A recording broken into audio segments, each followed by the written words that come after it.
de una específicamente, que es la doctrina de la salvación. Así que todo el tema de hoy va a ser la salvación. Salvación, salvación, salvación, justificación por todos lados. Y justamente en el repaso de la lección también se hablaba o se daban ciertos tonos acerca de este tema. Quiero contarles una pequeña ilustración para poder iniciar con el tema. Y es que iban en un barco una gran cantidad de personas y un hombre se cayó del barco. Y entonces en pleno mar, ¿sí? Entonces la tripulación, con el deseo de salvarlo, le arrojó un salvavidas, ¿sí? Una ruedita, normalmente en las películas se pinta de rojito y blanco, le tiró un salvavidas. Entonces la persona orgullosa dijo: no, yo no quiero agarrar el salvavidas, yo voy a empezar a nadar y a nadar y a nadar y a nadar y a nadar hasta llegar a la orilla. ¿Qué creen que pasó con el hombre? Suena feo, pero lastimosamente el hombre se murió. Levantaron el cuerpo ya sin vida. Ahora, ¿de quién fue el problema? ¿Había salvación para el hombre, sí o no? ¿Pero qué pasó? Él rechazó la salvación. Algo así es lo que vamos a ver en este tema en esta mañana. Esa es la salvación. Jesús nos lanza el salvavidas y nosotros elegimos si tomar el salvavidas o ponernos a nadar por nuestras propias fuerzas e intentar salvarnos por nuestras propias obras. Y lo que vamos a ver es un poquito acerca de la historia, de cómo se desarrolló, cómo nuestros pioneros creían esto de la doctrina de la salvación. Y vamos a dar un poquito de historia general. Y queremos leer: los miembros de la Iglesia Adventista del Séptimo Día siempre han sido animados a estudiar la Biblia. ¿A ustedes alguna vez en algún programa les han motivado a que estudien su Biblia? Mis hermanos, usted casi todos los sábados, hermano, lea su Biblia, haga su devocional. Y esto desde los inicios ha sido de esta manera, porque estamos hablando de 28 creencias que tenemos los adventistas del Séptimo Día. ¿Cómo fueron creadas estas 28 creencias? Eso es justamente de lo que vamos a hablar un poquito. Mis hermanos, en muchas ocasiones cuando usted habla con otras religiones, le van a decir: es que ustedes tienen a Elena, y Elena entonces ella le decía todo lo que tenían que escribir, y de ahí sacaron sus 28 creencias. ¿Será cierto eso? Mis hermanos, eso no es cierto. Desde nuestros principios se le ha motivado a la congregación: estudie su Biblia, estudie, para descubrir la verdad y la doctrina bíblica por sí mismos, por supuesto guiados por el Espíritu Santo.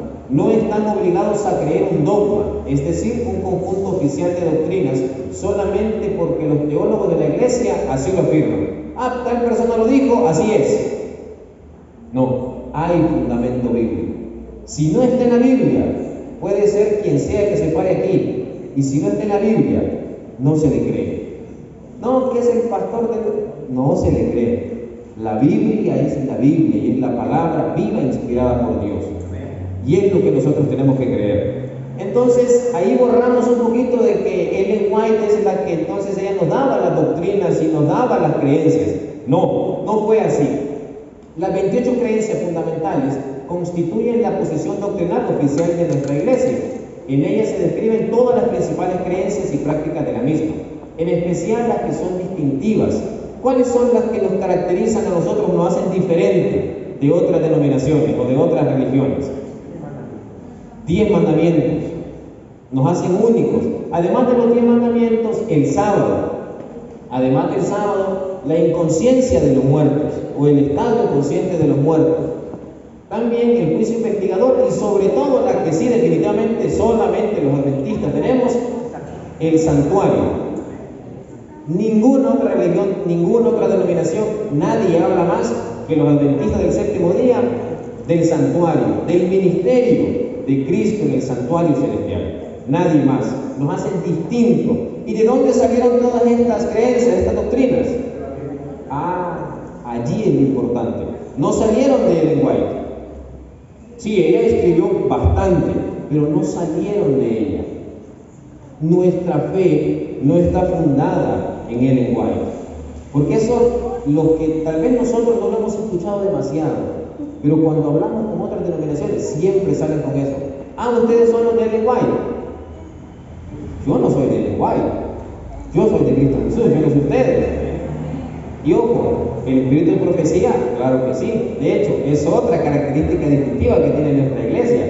Pero nosotros somos de Cristo Jesús, no somos de Ellen White. Y lo que creemos está basado en la palabra de Dios.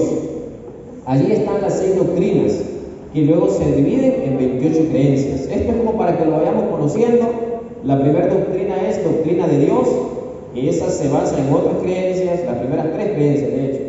Luego va la doctrina de la naturaleza del hombre, la doctrina de la salvación, doctrina de la iglesia, doctrina de la conducta cristiana y doctrina de los acontecimientos finales. Y la que vamos a estudiar hoy es la doctrina de la salvación. Eso es lo que vamos a ver en estos momentos. Así que iniciamos con esta partecita, la idea de un credo formal entre nuestros pioneros. Nuestros pioneros, incluyendo Ellen White, Jaime White, Joseph Bale, ellos decían, ¿cuál es eso de estar haciendo un documento donde ponga que lo que nosotros creemos? ¿Por qué? Porque ellos decían, no, que vamos a tener un dogma, como la iglesia católica y como las otras iglesias, y nosotros no vamos a hacer lo mismo. Querían marcar una diferencia, porque ellos decían, si escribimos algo y después no lo vamos a cambiar, nosotros no creemos eso.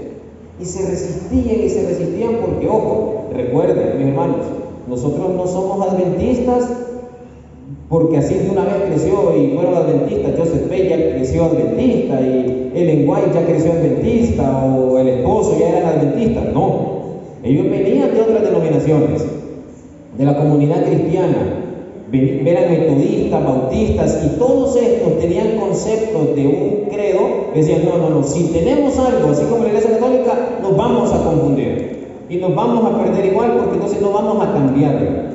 Las 28 creencias, de paso, no es un credo, porque un credo es algo que no cambia, es algo que así se hizo y ¡pum! Y las 28 creencias no son un credo, porque las 28 creencias se están reevaluando, porque con el estudio de la Biblia, recuerdan ustedes el versículo que es como la luz de la aurora, que va en crecimiento hasta que el día está pleno. Así mismo es las 28 creencias. En el 2005 se hizo la última modificación, que se agregó la creencia número 11, creciendo en Cristo. Entonces, esto no es un credo, porque de pronto hay personas que también indican que nosotros tenemos un credo. No es así.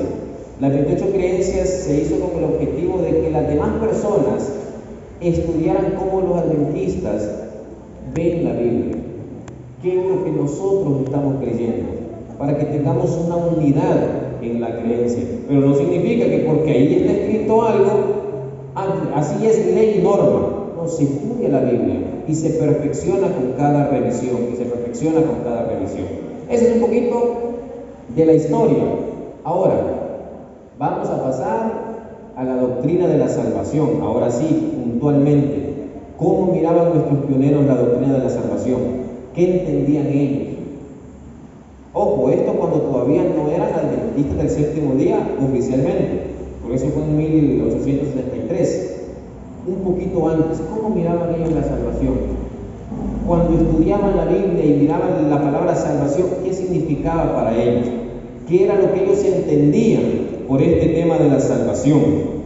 Ahora, la concepción teológica de los pioneros, esto era más o menos lo que creían en general. Los pioneros adventistas tenían un concepto peculiar de la expiación de Cristo. Creían que era un error enfatizar que la expiación había ocurrido en la cruz. Allí era sencillamente el ofrecimiento del sacrificio. Al analizar la tipología de Levítico, se convencieron de que la expiación solo ocurría cuando el sacerdote presentaba la sangre de la víctima ante Dios. Ellos decían, no, la expiación no inicia con la cruz. La expiación o la salvación inicia con la obra de Jesús en el santuario celestial. Y usted dirá, no le veo mucho problema al asunto, ¿verdad? Está bien, pero minimizar el valor del sacrificio de Jesús, ese es un problema. Porque en esta época la cruz casi no se predicaba y se bajaba el valor del sacrificio del Cordero de Dios que quita el pecado del mundo. Y mis hermanos, es interesante que cuando estudiamos Levíticos, nosotros encontramos que aún el día del juicio se seguía haciendo sacrificio por el pecado. O sea, no solamente era como que el sacrificio, pues ya se quitó el pecado y eso es todo. Lo importante está en el santuario celestial. No. La importancia, el inicio del proceso de su salvación, ¿dónde inicia? ¿Dónde está? ¿En el santuario celestial inicia todo? No. Inicia en el sacrificio de Jesús por sus y mis pecados. Ahí inicia. Pero los pioneros venían de otras creencias y estaban estudiando, entonces así es como percibían este asunto. Owen Crozier, en un artículo publicado en Daily Star Extra en 1846, hizo una amplia exposición sobre temas relacionados con el santuario, incluyendo el tema de la expiación. Y ahí hacía toda una temática de que la expiación inicia solamente en el santuario celestial. Lo de la cruz es importante, sacrificio por los pecados. Ay, no tiene tanta importancia, decían ellos. Es interesante cómo se percibía. Ahí está el artículo que escribió Owen Crozier. Además de esto, entonces, el tema llegó a un amplio espectro de adventistas. El título del artículo fue La ley de Moisés. En cuanto a la expiación por el pecado, dijo que no comenzó hasta que Cristo entró en el santuario celestial, después de su resurrección. Eso es básicamente lo que se percibía acerca de la expiación. Ahora, pasando un poquito allí, esta es la explicación. En él, los beneficios de su sacrificio expiatorio en la cruz son puestos a disposición de los creyentes. Cada parte se percibe como una obra terminada. Sin embargo, se requiere de ambas para hacer completa la expiación. O sea, no es que inicie en el santuario celestial. No, el proceso inicia en la cruz y de allí se continúa y se completa en la obra de Jesús en el santuario celestial. Eso pareciera sencillo, pero entre más lo estudiamos y profundizamos, le vamos sacando cosas negativas al creer que en la cruz no inició el proceso de la expiación. Ahora, la expiación en símbolos, esta partecita. ¿Han escuchado ustedes la puerta cerrada? En algún momento, ¿han escuchado este término? Nuestros pioneros creían en este asunto de la puerta cerrada. ¿Recuerdan cuándo Jesús iba a venir según los pioneros? ¿Cuándo? Hace una semana, 22 de octubre de 1844. Jesús va a venir, pero estudiaron y Jesús no vino. Entonces, después de esto, ¿qué pasó? Para empezar una purificación. Todas las personas que por emoción de que Jesús venía, se estaban entrando a la iglesia, se salieron. Las personas que estaban por el simple hecho de adquirir un beneficio, se salieron. Quedaron un grupito chiquitito de personas. Y estas personas desanimadas y decían, ¿en qué nos habremos equivocado? ¿Qué no habremos leído? ¿Qué fue lo que no entendemos? ¿En qué nos equivocamos? Entonces ellos se reunían con la intención de ¿qué? Estudiar su Biblia y orar. Entonces, aquí un paréntesis. Justo en esta época es donde Ellen White recibe su primer visión. Y adivine con qué objetivo era esa primer visión. Escribir alguna doctrina, alguna creencia. No, era la primera visión donde miraba al pueblo de Dios marchar en un camino angosto, donde Jesús estaba allí recibiéndolos y dándole la misión. Ustedes han visto la representación de esa visión, que es un Jesús, un camino angosto, está con una mano hacia el frente, la otra mano hacia el camino. Esa es la primera visión, para motivar a los poquitos que quedaban, para que siguieran estudiando la Biblia. Porque sí, se habían equivocado en algo, pero tenían todavía esperanza. Entonces, ese es un paréntesis. De hecho, por eso es que el espíritu de profecía fue dado a la iglesia, para levantarle los ánimos a estos pobrecitos que estaban allí tristes y desamparados en ese momento. Entonces, aquí, como ellos dijeron, Ok, nos equivocamos y el santuario celestial no es el que va a ser purificado, la tierra no es la que va a ser purificada. ¿Qué es lo que va a ser purificado? El santuario celestial. Inicia una obra de juicio. Entonces decían nuestros pioneros, como inicia una obra de juicio, ya Jesús en el lugar santo ya no está intercediendo, pasa al lugar santísimo, ¿a qué? A juzgar. Se cerró la puerta de la gracia. Y ahí viene el concepto, la puerta cerrada. Ellos decían, ya estamos los que estamos y somos los que somos. Hasta aquí llegó el asunto. Pero pasaban los años, pasaban los meses y otras personas se seguían convirtiendo. Y entonces se preguntan, ¿cómo es este asunto? Y si la puerta de gracia ya se cerró. ¿Y qué de aquellas personas que nunca en su vida escucharon acerca del mensaje de los 3 ángeles? Porque ellos se van a perder si no han escuchado. Entonces ellos comenzaron a hacer excepciones y dijeron, mira, los que nunca habían escuchado el mensaje de los 3 ángeles y ahora escuchan, ellos sí, entran todavía. Está media abierta la puerta. Y así fue pasando el tiempo, al punto de que ellos se dieron cuenta que esa era una equivocación. Y siguieron estudiando la Biblia, ojo, siempre el proceso, estudiando su Biblia. Se dieron cuenta que esto de la puerta cerrada, eso no tenía fundamento bíblico, que la gracia continuaba activa, que la salvación todavía seguía abierta, y es más, sigue abierta todavía hoy en día. Entonces ellos tal vez ahí tuvieron un momento de confusión, pero con el estudio de la palabra de Dios se fue erradicando este problema. Y ya el asunto de la puerta cerrada después se dejó de creer. Ya ellos dijeron, no, efectivamente, la puerta de la gracia continúa abierta. Y es más, el énfasis en el evangelismo que tenía, las publicaciones, todo era para hacer evangelismo. No era simplemente porque que se dieran cuenta que todo el mundo está perdido. No, era para hacer evangelismo y que las personas entraran a la iglesia de Dios. Esa partecita, y por aquí vamos a ver una parte que es un poquito más bíblica, que es esta partecita de por acá, un poquito del concilio de 1888 en Minneapolis.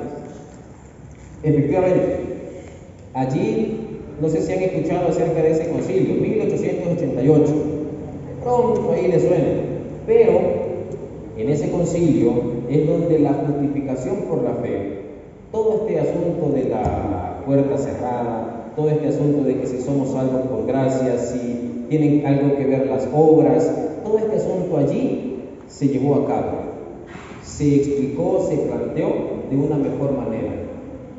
Aquí lo interesante, la declaración de las creencias básicas, esto en 1872, pueden parecer un poquito legalistas.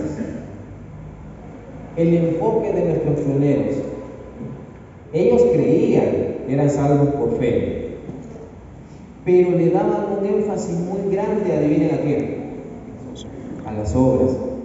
Entonces ellos decían, yo soy salvo por fe, pero tengo que obrar, decían. Es más, respecto al sábado, se llegó a creer en un momento, Joseph Bay, que alguien que no guardara el sábado, es imposible que se salvara, porque tenía que guardar el sábado, porque el sábado daba salvación. A ese punto. Entonces, nuestros pioneros creían, ojo, nunca se predicó, hombre y se va a salvar, jamás.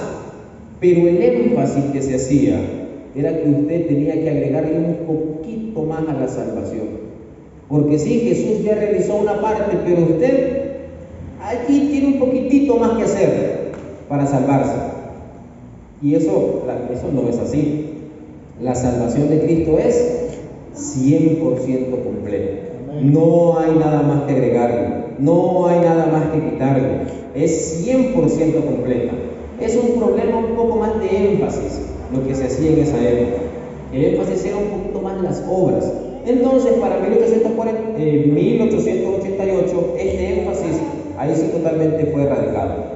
Ahí se predicó y se habló justamente de la justificación por la fe, qué significa, qué es, qué no es, qué no se debe hacer, qué sí se debe hacer, y allí quedó totalmente claro. Entonces, esto es un poquito de la historia, de la doctrina de la salvación. Pero ahora vamos a verlo en nuestra vida cotidiana. Y vamos al libro de Romanos. A la carta de los Romanos, perdón. Capítulo número 1. Porque para hablar de justificación, tenemos que saber qué condición están las personas que van a ser justificados o van a ser salvados. Romanos capítulo 1, versículo número 28 al 32. Cuando lo tengan, me responden un fuerte amén. Romanos 1, 28. Dice de la siguiente manera, hablando acerca de los gentiles: además, como estimaron que no valía la pena tomar en cuenta el conocimiento de Dios, Él a su vez los entregó a depravación mental, para que hicieran lo que no debían hacer. Se han llenado de toda clase de maldad, perversidad, avaricia y depravación. Están repletos de envidia, homicidios, disensiones, engaño y malicia. Son chismosos, calumniadores, enemigos de Dios, insolentes, soberbios, arrogantes. Se ingenian maldades, se rebelan contra sus padres, son insensatos, desleales, insensibles, despiadados. Saben bien que, según el justo decreto de Dios, quienes practican tales cosas merecen la muerte. Sin embargo, no solo siguen practicándolas, sino que incluso aprueban a quienes las practican. Yo les pregunto, en una palabra, ¿cómo pueden describir a estas personas? Malas. ¿Hay algún adjetivo allí que sea bueno? Depravados, mentirosos, idólatras, todo es malo. Estos son los que no creen en Dios, ¿ok? Un grupito. Los que no creen en Dios, ¿cómo son? Malos, ¿ok? Ahora vamos a ver los que sí creían en Dios, los judíos. Vamos a describir a este grupo. Romanos siempre, capítulo 2, pero ahora versículo 17. Romanos 2, 17. Describiendo un poquito a los judíos. Dice: ahora bien, tú que llevas el nombre de judío, que dependes de la ley y te jactas de tu relación con Dios. Aquí estamos hablando de personas que ¿qué? Personas que conocen a Dios, personas que están con Dios. Versículo 18, que conoce su voluntad y sabe discernir lo que es mejor, porque eres instruido por la ley, que estás convencido de ser guía de los ciegos, luz de los que están en oscuridad, instructor de los ignorantes, maestro de los sencillos, pues tienes en la ley la esencia misma del conocimiento de la verdad. En fin, tú que enseñas a otros, ¿no te enseñas a ti mismo? Tú que predicas contra el robo, ¿robas? Tú que dices que no debes cometer adulterio, ¿adulteras? Tú que aborreces a los ídolos, ¿robas de sus templos? Tú que te jactas de la ley, ¿deshonras a Dios quebrantando la ley? Así está escrito: por causa de ustedes se blasfema el nombre de Dios entre los gentiles. ¿Cómo podemos describir a los judíos, a los que creían en Dios? Dígalo sin miedo. Malos. Entonces, los que no creen en Dios, ¿cómo están? Y los que sí creen en Dios, pecadores también. Entonces, ¿qué conclusión llegamos? ¿Qué conclusión tenemos? Y Pablo justamente está haciendo esta misma conclusión. Ahí mismo, capítulo 3, Romanos 3, pero ahora versículo 9. Romanos capítulo 3, verso número 9. Dice de la siguiente manera: ¿a qué conclusión llegamos? Hablando Pablo, ¿no? Los gentiles, pecadores. Los judíos, pecadores. ¿A qué conclusión llegamos? ¿Acaso son los judíos mejores? De ninguna manera. Ya hemos demostrado que tanto los judíos como los gentiles están bajo pecado. Así está escrito: no hay justo ni aún uno. En toda la tierra, mi hermano, ¿cuántos justos hay? Pero los que creen en Dios, oye, No hay justo ni aún uno. Si llegara el juicio, si yo hiciera el juicio, una vez escuché a un predicador, él decía, gracias a Dios porque el juicio no lo hago yo. Porque si yo hiciera el juicio, no se salva nadie. Ni yo me salvo. Porque es que yo tengo pecado, se adivine. Usted y yo todos tenemos pecado. Y los que no creen en Dios también tienen pecado. Es más, algo interesante. Si usted tiene pecado, ¿qué es lo que merece? Esta es una de las partes, a mí casi no me gusta decirlo porque no es tan bonito decir. Romanos 3:23 dice, por cuanto todos pecaron, todos están destituidos de la gloria de Dios. Romanos 6:23, porque la paga del pecado es muerte. Si yo cometí un pecado, ¿qué es lo que merezco? Si usted en algún momento de su vida cometió un pecado, ¿qué es lo que merece? La muerte. Suena feo, pero eso es lo que merecemos. En una ocasión, en una iglesia, un hermano dijo que si Dios sería justo al erradicar a toda la tierra de una vez. Efectivamente, si Dios aplicara su justicia, no hubiera ningún sobreviviente. Jamás. Porque lo que nosotros merecemos es la muerte, es castigo. Pero gracias a Dios que no nos da lo que merecemos, sino lo que Él nos quiere dar. Y ahí es donde entra la gracia. Entonces, mis hermanos, Jeremías 2:22, aquí sí le voy a pedir ayuda a alguien que me lo lea. Jeremías 2:22. Jeremías 2:22. Hermano Ricardo. Jeremías 2:22 dice, por más que te laves con lejía y uses todo el jabón que quieras, ante mí sigue presente la mancha de tu pecado. Yo, el Señor, lo afirmo. Amén. Aunque te laves con lejía, con el mejor cloro, ¿qué pasa con nuestro pecado? Ahí permanece. Ahora, usted puede decir, no, pero es que yo puedo hacer cosas buenas para salvarme. Yo puedo diezmar, yo puedo ir el sábado a la iglesia, yo puedo hacer obras misioneras, y con eso yo agrego un poquito más a la salvación. Isaías 64:6 dice, todos somos como gente impura. Todos nuestros actos de justicia, o sea, nuestras cosas buenas, lo mejor que nosotros podamos hacer, usted si quiere piense qué es lo mejor que usted puede hacer para Dios o para su salvación, piénselo. Y dice el versículo, todos nuestros actos de justicia son como trapos de inmundicia. Óigame, yo para salvarme entrego los diezmos, y eso es común. No sé si aquí han utilizado un trapo de comal. Allá en Honduras, en el Chinchayote donde yo vengo, acá utilizábamos un trapito de comal para los fuegos, para limpiar el comal, para que no, nosotros echamos tortillas, pero mamá echaba tortilla, entonces ella limpiaba el comal para que no se le pegara como lo quemadito o de pronto el polvo, así. ¿Ustedes han visto cómo queda ese trapito de comal?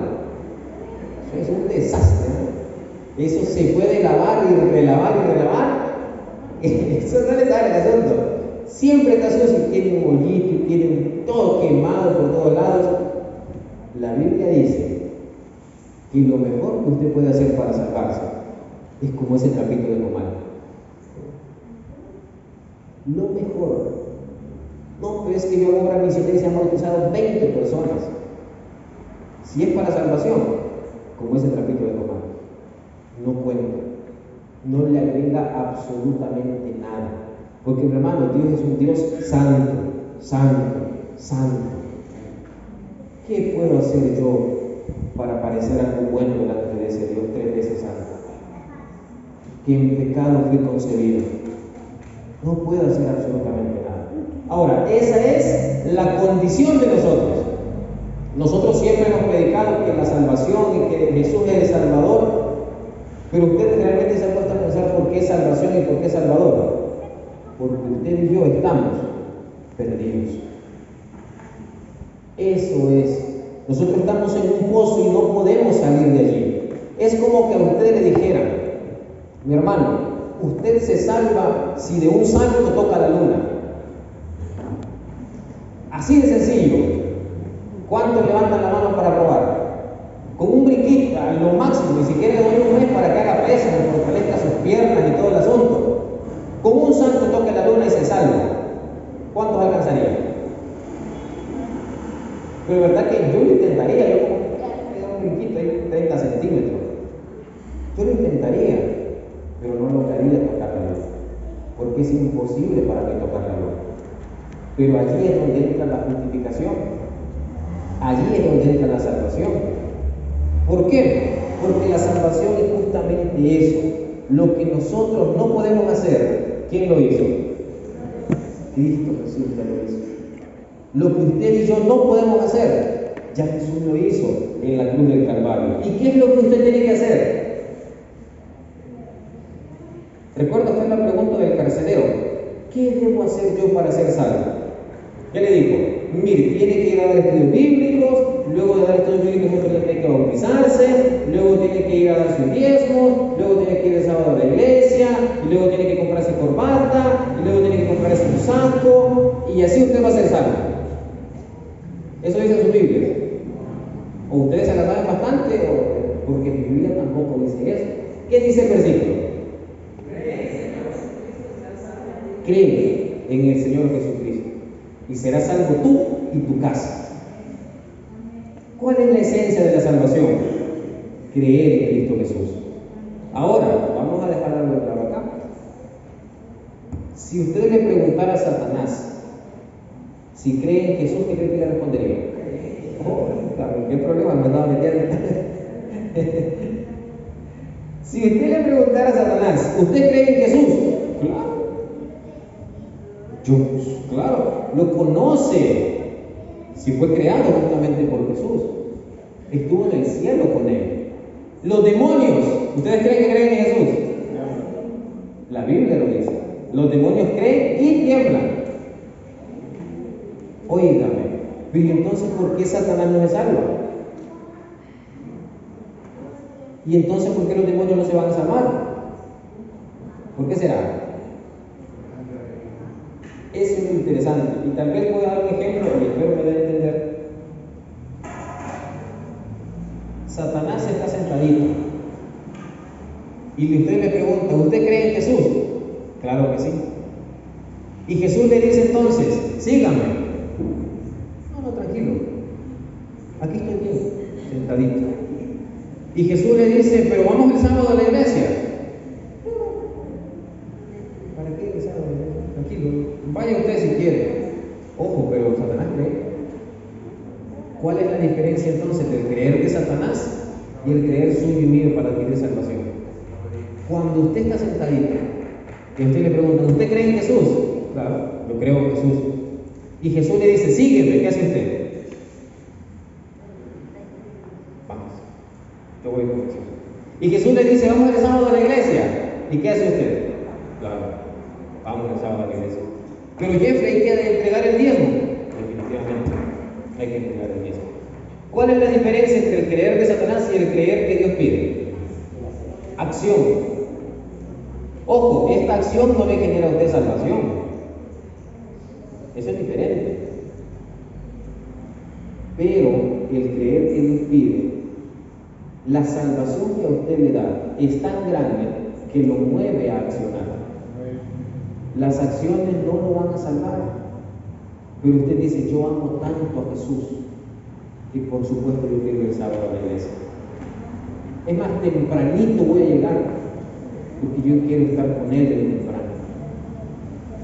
Yo amo tanto a Jesús que a mí no me pesa dar el 10% de mi tiempo.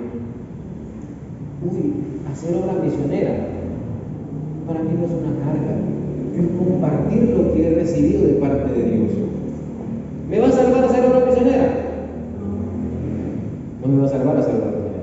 ¿Pero por qué lo hago? Dejo claro esto porque después no me digan, no es que Jeffrey dijo que no teníamos que hacer obra misionera, que no teníamos que diezmar. No, sigamos haciéndolo. Es parte de nuestra vida cristiana, pero no es para salvación.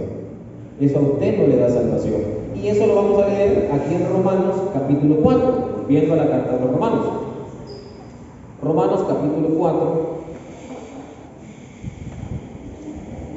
Aquí, siguiendo el razonamiento de Pablo en la carta, primero muestra que los gentiles, pecadores, los que creen en Dios, pecadores, ¿qué merecen?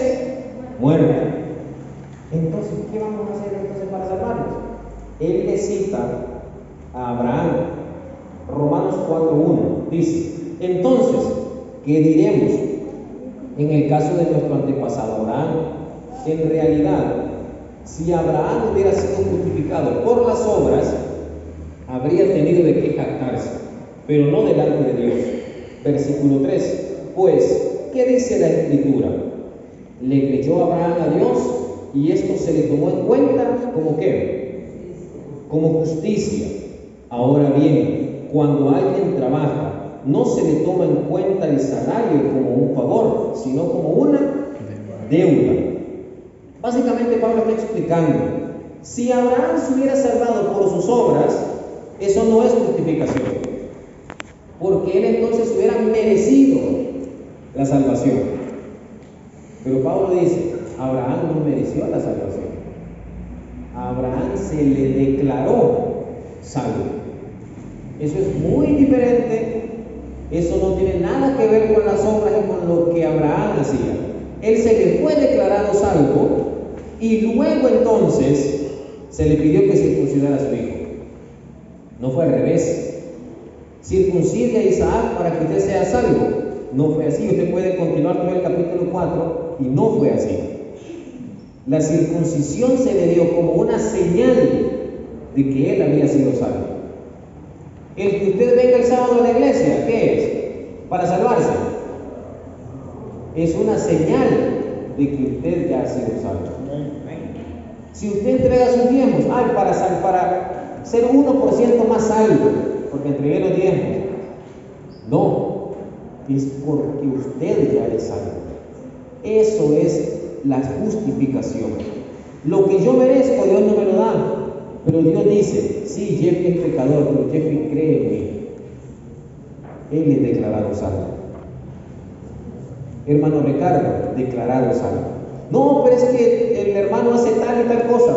Sí, pero ahorita lo vamos a purificar. Ahorita lo vamos a purificar. Pero esa es una obra aparte de la salvación. La justificación es algo que nosotros no merecemos. Y algo que nosotros no podemos hacer ni por nosotros mismos. Es algo que Jesús ya hizo por mí. Es algo que Jesús ya hizo por usted. Eso es justificación. Pero no nos quedamos allí. Romanos 5:1. Romanos capítulo 5, versículo 1. Siendo ya justificados, siendo ya declarados justos, declarados limpios, Romanos 5:1 dice, en consecuencia, o sea, usted ya es salvo. Por esta verdad, ya hemos sido justificados mediante la ¿qué? Ojo que no dice mediante las obras, ni mediante la obediencia, sino mediante la fe. Justificado pues por la fe, ¿qué va a tener usted? ¿Y cuándo va a tener esa paz usted? Lea el versículo. Justificado pues por la fe. ¿Cómo dice? Tenemos paz. Tenemos. ¿Cuándo? Óigame. ¿Por qué no mañana? ¿Por qué no cuando Cristo venga? ¿Por qué hoy? Porque usted hoy ya es salvo. Eso es lo que está diciendo el versículo. Justificado pues por la fe, usted ya siendo purificado, ¿usted qué va a tener en su vida? Paz. Y no dice tendrán paz. No, porque usted es justificado hoy, declarado justo hoy. Cuando usted creyó en Cristo Jesús, usted fue declarado justo. Usted fue declarado salvo. Así de simple. Y repito, esto no es salvo siempre salvo. Y hago bien la aclaración. Esto no es de que, sí, entonces ya fui declarado salvo, entonces ya yo no voy el sábado a la iglesia, yo no hago nada, yo hago lo que yo quiero porque ya fui salvo. Siempre salvo. No. Es más, del capítulo 5 en adelante, lo que habla de vida de qué es santificación. Y la santificación, ahí es donde Dios le comienza a quitar a ustedes las cosas que son malas. Jeffrey es medio mentiroso, vamos a quitarle eso. Jeffrey es medio hipócrita, vamos a quitarle eso. Ojo que es un proceso diferente al de la salvación. ¿Sí? Totalmente diferente. Salvación es un lado, pero la salvación lo lleva a la santificación. Una persona que diga que es salva y está pecando voluntariamente, no está con el verdadero Jesús. Porque la gracia transforma, la gracia cambia su vida. Una persona que se encuentra con Cristo Jesús y sigue siendo la misma persona, no se encontró con Jesús. Así de simple. Eso es la salvación. Mis hermanos, para finalizar, les quiero dar un ejemplo acerca de esto. Es como, aquí ¿cuántos son padres? Creo que la mayoría.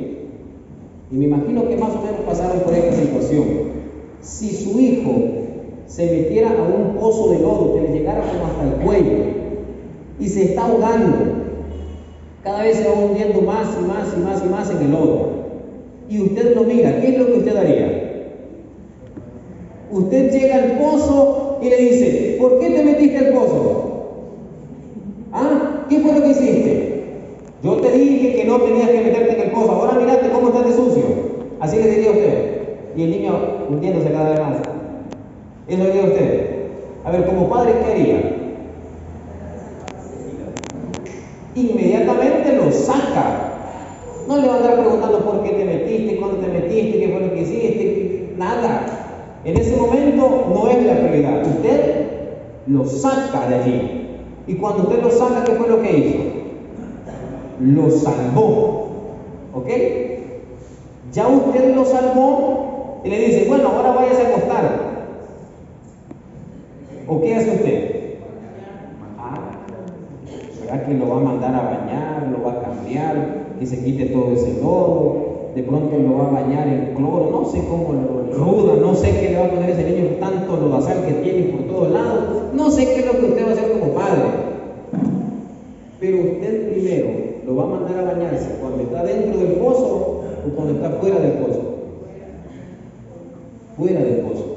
Esa justamente es la salvación. Dios miró a Jeffrey que se estaba hundiendo en el pecado y lo sacó de allí. Ya lo salvó. El cielo, Jeffrey, es tuyo. Pero ahora Jeffrey ya es salvo, ¿y qué pasa? Lo deja igual. Jeffrey es mentirosito. Le vamos a quitar la mentira. Y le comienza a lavar. ¿Recuerdan ustedes la historia del hijo pródigo? Para que vean que soy hereje yo y que estoy inventando cosas. La historia del hijo pródigo. ¿Cómo llegó el hijo? Llegó limpiecito. Llegó sucio, con una barba sucia. Imagínense, meses de pronto sin bañarse. Estuvo conviviendo con cerdos, con lodo, demacrado porque no comía. Así llegó a la casa. ¿Se imaginan ustedes el olor que tenía este pobre muchacho? ¿Y qué hizo el padre? Quítese de aquí, vaya a bañarse. Se baña y luego viene. No, lo abrazó, lo besó, le dio un anillo que lo que significaba era: usted siempre ha sido hijo y nunca ha dejado de ser hijo. Y le puso el anillo, y ya después de que lo recibió en casa, ¿qué hizo? Mijito, te huele feo. Hay que bañarse. Porque sí, Dios es amor, pero Dios transforma. Dios lo salva, pero también lo santifica. Eso es la justificación. ¿Qué tiene que usted hacer para ser salvo? Creer en Jesús. Y ese creer en Jesús a usted lo va a hacer llevar a la santificación. Así de simple. Así que, mi hermano, cuando usted piense en la salvación, usted no piensa en sí mismo. Usted lo dijo una vez: yo me vi a mí mismo y vi imposible salvarme. Yo vi a Cristo y vi imposible perderme. Cristo Jesús es la salvación. ¿Y sabe qué es lo que tiene que hacer usted? Ir y contarle a otras personas qué es lo que Jesús ha hecho por usted. Del pozo que lo sacó y ahora lo que usted es. Eso es lo que tenemos que hacer hoy en día. No para ser salvos, sino porque ya somos nosotros salvos. Que Dios le bendiga.